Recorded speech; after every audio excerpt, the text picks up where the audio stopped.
I am Dr. Lori Esposito Murray, co-chair of the 2024 Distinguished Leadership Awards and former president of the Committee for Economic Development, the Public Policy Center of the conference. It's my privilege to be your special host today. In today's conversation, we will discuss leadership in challenging times, where we feature the outstanding CEOs who are recipients of CED's Distinguished Leadership Awards for corporate citizenship and business stewardship. Today, I have the privilege of speaking with our 2024 honoree, Hamdi Ulukaya, founder and CEO of Chobani, the #1 selling yogurt brand in the US and a leader in the food and beverage industry. Hamdi founded Chobani in 2005 and built it on the foundation that it should do well by doing good. Chobani has prioritized fighting hunger, is well known for its innovative employee-first policies, including a paid parental leave policy. And Hamdi has also become a leading voice in the movement to hire refugees and is the founder of Tent Partnership for Refugees, which we will talk about more shortly. These are all leadership values very much in sync with CED's mission. Hamdi, welcome. We're so pleased to have you joining us today. Thank you, Lori. So honored to be with you. Thanks for having me. I'd like to start by focusing on your leadership and risk management. You've been described as a successful business leader because you see rewards where others saw risks and found opportunities in adversity. Take us back to the beginnings of Chobani. What leadership principles gave you the confidence to launch Chobani in upstate New York? And how have these principles been refined by the challenges over the past several years since 2005? And there have been many. Many, you're right. I go back to early days of thinking about launching Chobani, and there's a dimension before that, and that is this little, boy or young man growing up eastern part of Turkey. I'm a Kurd from northeast of Turkey.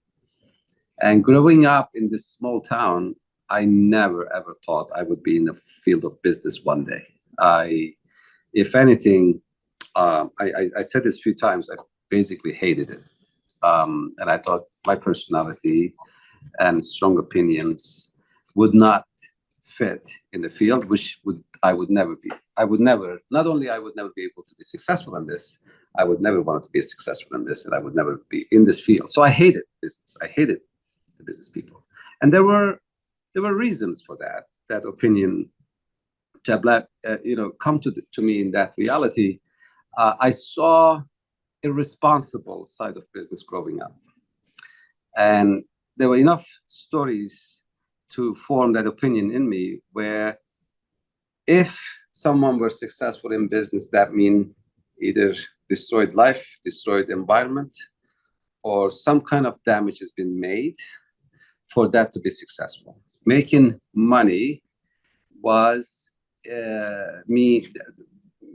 meant something else was destroyed, or somebody else's life was not successful. And then there's another dimension of how suppliers, workers, farmers, and most importantly, workers of the company has been treated, and how success is divided between the working class and the management and owners. So to me, it was a field that it was a source of a lot of issues, not necessarily a place where I wanted to be. And growing up, my dad, my mom, my family's, in a tribal environment in mountains, where we go up the mountains, make nomads, we make cheese and yogurt and whatever we do, and we come back to the town and village. Very simple life. But what we have exposed in that life is we didn't value the wealth. We value the relationship. We value the personalities, the leadership, the stewardship, the people who were there to help the others and go through the hardship. Those were the values that we respected the most, not necessarily how many sheep you have, because it didn't. So those things I exposed growing up really formed opinion on me, what kind of life I wanted to have, until I end up being here. And I end up being upstate New York. And I saw this different dimension of business. I have seen different dimension of people who were in business, small or sometimes, in the case, and I've seen in the mid-sized businesses. And that's my background. And the second dimension of all this is, at the first I realized that people didn't have good feta cheese here. I was like, oh, the cheese can get better. And I started that. Later on, I realized that they really don't have good yogurt here. I mean, when you grow up in Turkey, and vast majority of yogurt consumed in Turkey is plain. So you have to make really good yogurt.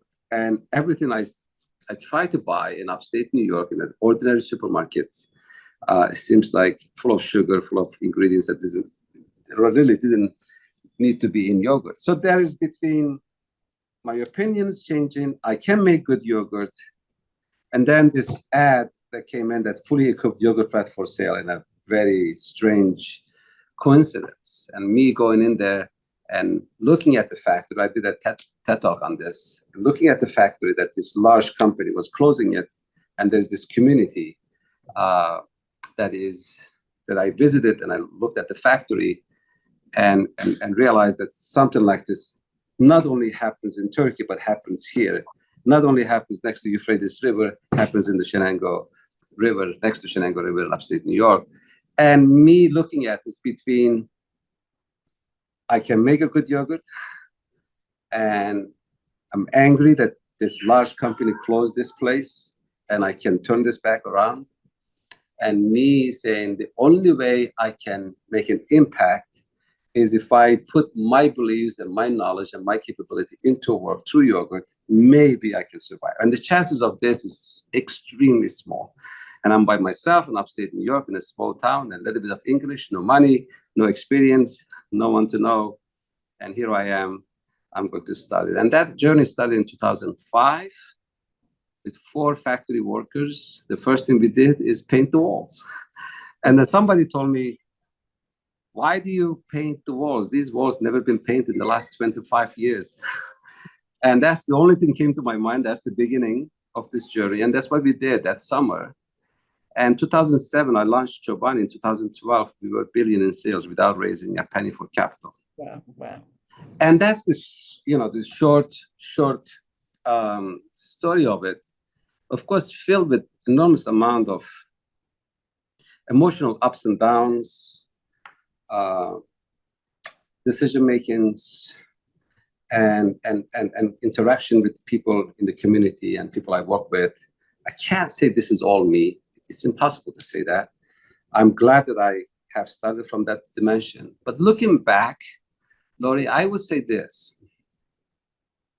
Me not knowing about business too much, I've never been educated on business. I've never worked anywhere. I never knew anyone who started an entrepreneurship journey and made it to certain levels. I never had a board. I never raised capital in the early days. So I was completely foreign to this whole thing. And that sometimes can be seen as a negative thing. But in my case, it became a positive thing, in my opinion, is that I had to do in a different ways and align with my childhood beliefs, why businesses that I hated, so how I could not become someone I grew up hating, and how could I do something different?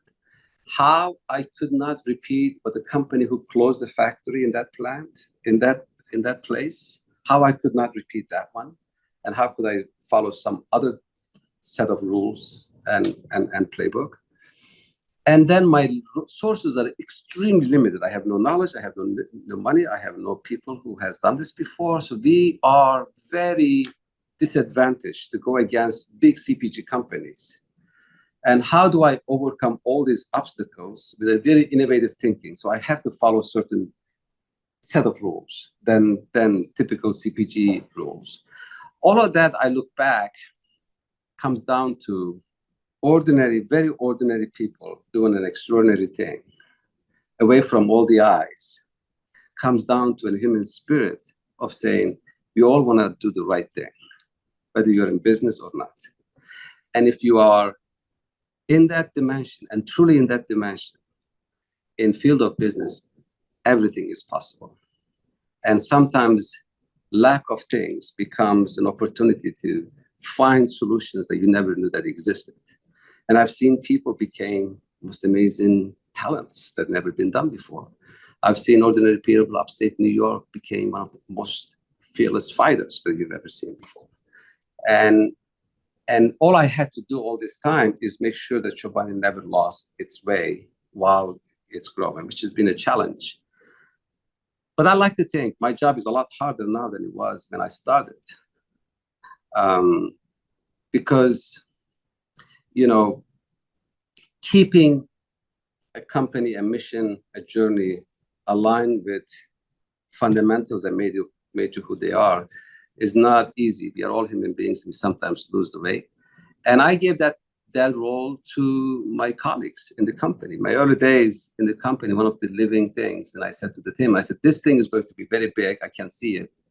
But they only have one condition. It might lose it. And the only reason it might lose it is because of me. And if any of you see that I do things different than what I have started or what this promise is all about, I give permission every single one of you to hit me on the face and remind me who I am. and it's a response. The point I'm saying this is Chobani is 3,000 people. In order for this to become what it became, it is the combination of everybody's doing its part.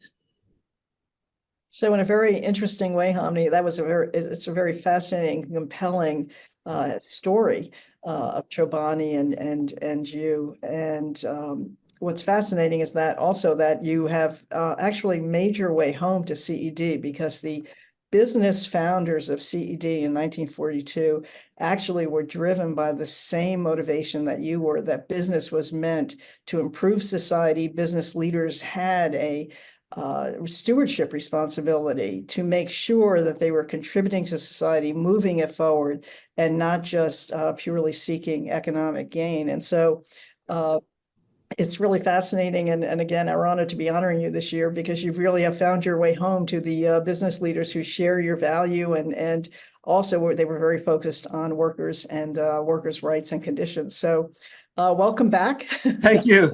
Welcome. It's a long time to find ourselves each other, but I realized this. Lori, that we are not alone. We are just not connected enough. And this hunger, this knowledge, this need for business to fill the void where society deeply needs when it comes to all issues that we're facing. I don't know, somehow made a sideways that if you're involved with communities, if you're involved with refugees, if you're involved with income inequality, if you're involved with equality when it comes to genders, race, or any dimension of justice, as if it's against the business. And somebody has made that case. And of course, everyone who are part of CED and founded CED and knows this motion, that's not true. The truth is, if you are really involved meaningfully, making improvement in society in one dimension to another, is actually a rocket engine into your business. That you are more innovative because of that, you are more successful because of that, you have more people wanted to buy goods and services because of that, more young talent wants to come and join you because of that, and you're more profitable because of that. There's no secret to it, there's no shame to it. And it becomes like being part of community, being impact centered is good for business. And that's why I said all the time, you hire refugees, it's good for you, it's good for your business, it's good for the refugees, it's good for you, for your company, and of course, it's good for humanity and community. And I think that this connection has somehow made. And I didn't see it. The reason I came into business in upstate New York, I saw that live and active in towns and villages in upstate New York, how businesses, small businesses, medium businesses are involved in Little League baseball field or in the hospital, or it's all community. It's not people are writing about it. It's just that's what it is. And how did we lose track of that is how I grew up being a little boy in eastern part of Turkey, knowing that if you're involved in business, you're disconnected from all these topics that matters to rest of the people, happened. And how do we turn this around? And I think we have so many reasons to be hopeful. But I think the organization like CED and examples of companies practicing this and showing that there's another way is how this is going to be turned around. And once business start being centered by impact, solving some dramatic, some alarming problems, being a solution to those things, it happens very fast. Yeah, because the business knows how to solve things. We know how to solve things. We know how to solve problems. We know how to find a way. We just have to be in that dimension. And I think I see signs. And of course, it's ups and downs. And you said it in the beginning when we were chatting, is, political environment, economic environment, other conditions affects how these things come to a surface and how we forget about it immediately. It's up and down. There are reasons we get excited, but there are reasons to be realistic and say we have a long way to go still. So help us understand how you set your priorities in philanthropy, and then also particularly given all the work you're doing for refugees. Just how do you set these priorities? There are so many problems out there, and you're in a position to have an impact. How do you set priorities for yourself, for your workforce, for the company in terms of the issues that you could get engaged in?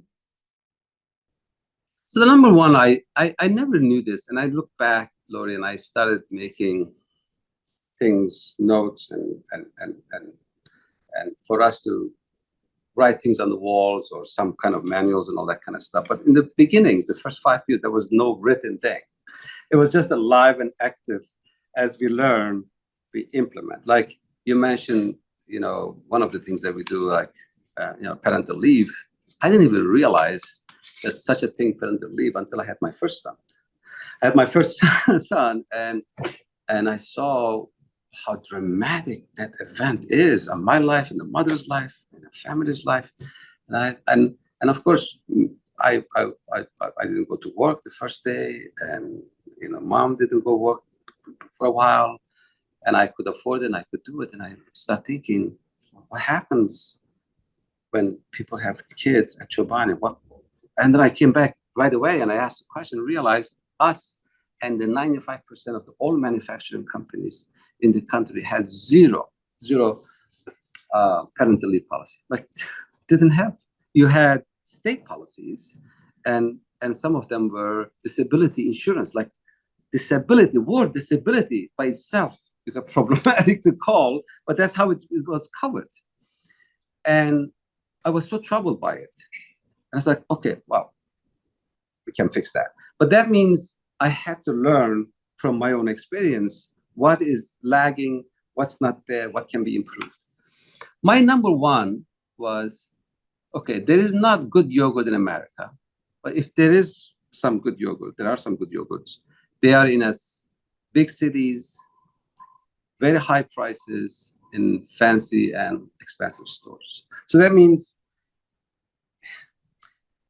what kind of yogurt you have access to determines where you live, and what kind of income you have determines what kind of yogurt you can consume. And to me is, at least on yogurt, can the world be flat?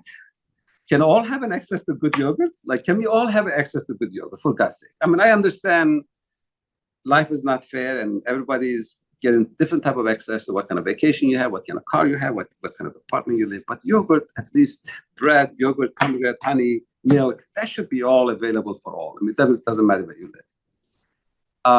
I made very sure the first thing is every product I make, I will give it to my own children, myself, before I give it to anybody else. And that rule still exists. And I will never, ever touch that. Now, that doesn't mean, it has to be, so expensive ingredients that it makes it impossible for everyone to participate. But for average, for everyone, it's good enough. It's healthy enough. It's nutritious enough before it became fancy. I think that's the strategy of food and services that we make, that we are proud that we make every single day and we serve.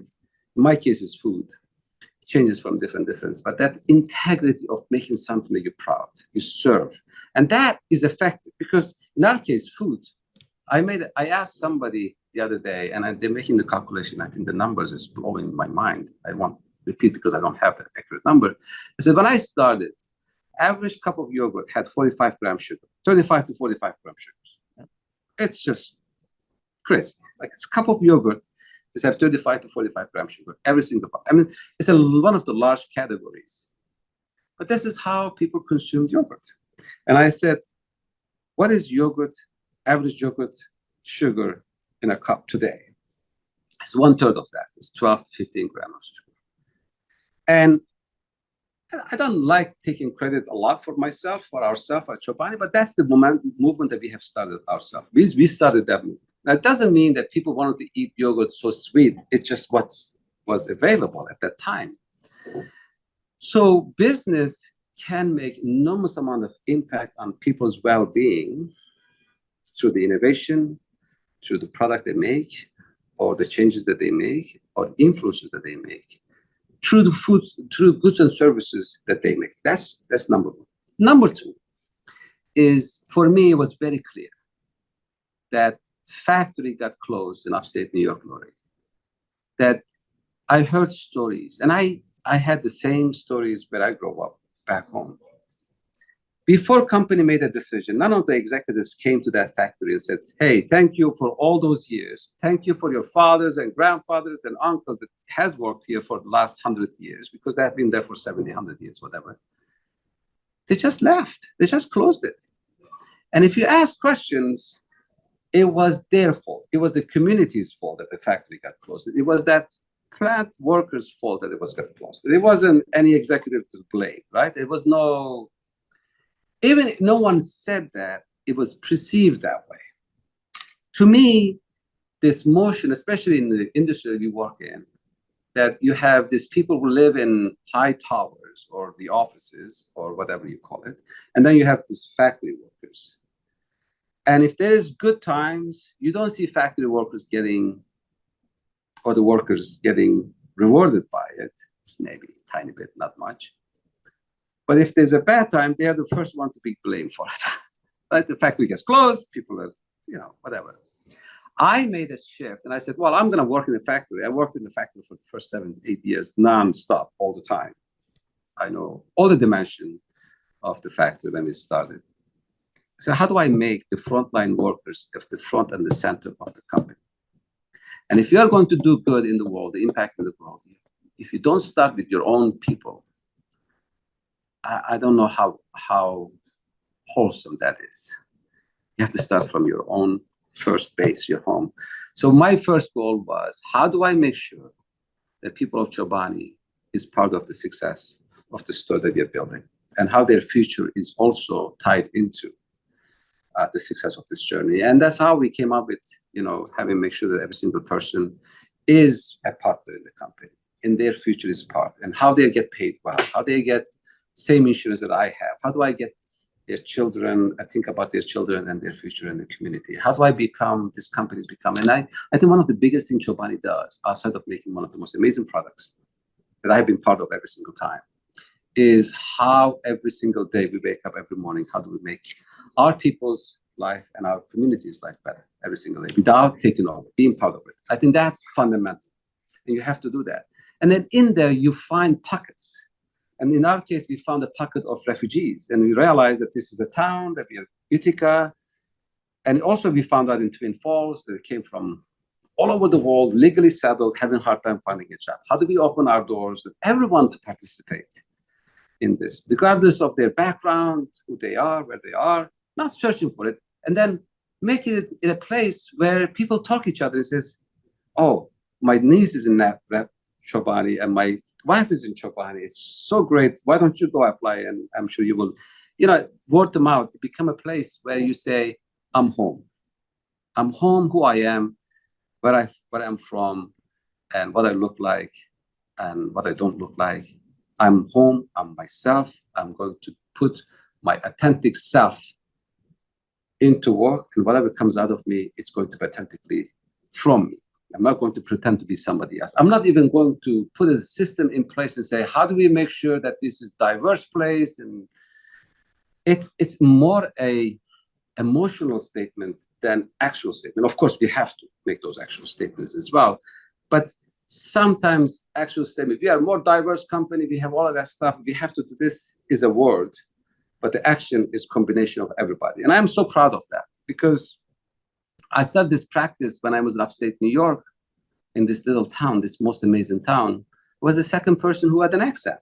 The first person was Frank, who had an Italian accent from Sicily and was making pizza in town. I was the second person. So I am different. And how do I feel home? And then the first person came, was assistant, was a Brazilian young lady. And she needed to feel home. And then later on, so many other people joined. And then we mixed with the people who've been there for generations, who built the community. And if it's successfully done, it becomes a magical place. And you come together around making this cup of yogurt, building life, providing to your families, and making best out of life. And these are easier to say than done. It requires participation of every minute, every second, every hour, every day, every week. And if you don't think that's a work, it's a naturally being, then it's not a work, and it creates and happens. And then people call it culture. And that becomes the engine of the organization. And then you can say, okay, I got the base right. I'm making the good food. My people and my communities are in my front and center of everything I do. What other things I can do?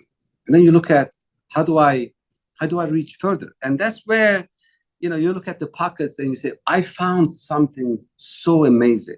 I found that this refugees population, that they don't speak the language, they don't have cars and transportation, maybe they don't have the education or training on the work that is available in the community, but do you know them? Do you know where they have gone through? Do you know how they get here?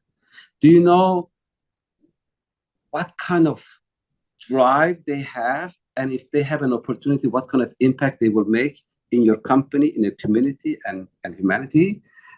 And do you know, and it's our responsibility to do so at the same time. And I got involved and I saw what happened.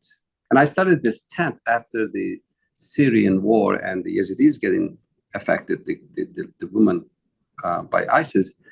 And I launched tent in 2016. The motion of that is, I saw this happen at Chobani. I saw this happen at Chobani. I saw people's life dramatically change. I saw them. I summarized it this: the minute refugee has a job, that's the minute they stop being a refugee. That's the minute. The job is the rebirth. The job is getting back to life. The job is providing their own family standing on their feet. And then when that happens, watch how fast they learn the language, watch how fast they get the car, watch how fast they learn the job, and watch how fast they contribute to your company and community. You're becoming this, steroids in literally your business. And then watch what it does to the culture, because every single person you talk to, they have story to tell, Lori. And they tell you, and then it reminds you how privileged we are to live in this most amazing country, right? That we can be who we are and believe what we believe and be safe. There's troubles around the world and people get affected. The second thing is how precious life is. Yeah, and we take it for granted. Sometimes we don't even think about it, but how precious life is. And then, the simple things like providing to your family and sending your children to school and having a home, safe, how amazing those things are. It gets reminded. And an enormous amount of effect. And I start talking to companies, says, listen, by hiring refugees, not only we will move the humanity forward, but it's good for your business, it's good for your community, and it's good for the country and society you're working on. Today, we have over 400 largest companies. I see Julie's name in there. She has been amazing on this topic at the same time, like the stuff that Julie Smith, etc. does. Companies from all over the world joined this movement, from Mexico to Netherlands to England to France, all over Europe, just because of the pocket I hit in upstate New York, knowing that this is good for Chobani, is good for everywhere. And part of that is we listen to each other. You know, if you're a CEO and you want to share your experience with another CEO in Mexico City, they will listen, because we might be in a different geography, different product and industry we are in, but for the most part, fundamentals are the same. And we are, you know, there are people in the NGO world that do amazing work. There are people in the politics and public service, they do amazing works. But if you look at the field of business, you know, we are different. You know, different things convince us, different things, we make decisions differently, some faster than the others, some, you know, but it's in the same form. And when we get together and share some of those practices, we get easily to convince ourselves, okay, thanks for telling me that. I'm in. It makes me, I go into the meetings with CEOs and we spend a couple of hours and break breads and I talk about things. It takes not more than a few hours. And then, you know, you talk about the details. I was blown away that how people perceive topic refugees and how business field took it from the work and training and impacting culture, impacting innovation and productivity and for the large parts of society. You know, I can go on and on and on, but for me is a live and active things and it changes. But I never, like in the early days of Chobani, I had a Chobani Foundation. And then a few years later, I get rid of it. We don't have a Chobani Foundation. And to me is every day what you do, you have an opportunity as a business to make an impact. How you hire, how you fire, I use the word fire, but let's say that's what it is. How you make a product innovation, how you make a decision of qualifying ingredient supplier, how you do training. All of that is a touching point to make an improvement, make an impact. Every single one of those are massively impactful. And then if you create communities, like-minded companies, like-minded CEOs, and tackle into some alarming issues like the environmental issues that we're looking at, gender issues we're looking at, you know, participation of, you know, others to be able to have a fair share on the world of business, then combination of all of those businesses make an enormous amount of impact. Not necessarily everybody has to be same, but at least in the same dimension, same wave. And I think that's extremely important. I don't know if that answers the question, but today I am writing things down more and more because we are larger, we are bigger, Lori. But in the end, it comes down to this motion of this. Can I go to bed every day feeling like I've done something right today? And we all know what that feels like. And if the answer is yes, then I'm in the right place. If the answer is no, I have some work to do. Well, what's interesting, Hamdi, is that this brings us back to the very first question that you answered, which it's all about core values. And the core values come from the core values within the leader and sharing those core values and making sure that you're getting the responsiveness and the feedback in terms of your employees. And so also just want to compliment you and say how much we appreciate everything that you're doing on the refugee issue, where, as you know, this is an inflection point in history in terms of the migration that we're seeing, or forced migration that we're seeing around the world and in Europe over the past 2 years, especially. And then, of course, what's happening in Africa and the Middle East, compounding that migration and the impact that climate is going to have on that. So thank you for all you're doing there. It is, as I said, you are speaking with your passion and actually mirroring CED's image. And so and its mission. And so it is really, truly our pleasure. We're looking forward to the celebration for the Distinguished Leadership Awards in October, and very much appreciate that you are a part of this year's celebration, and that we can honor the achievements that you've made. So thank you so much.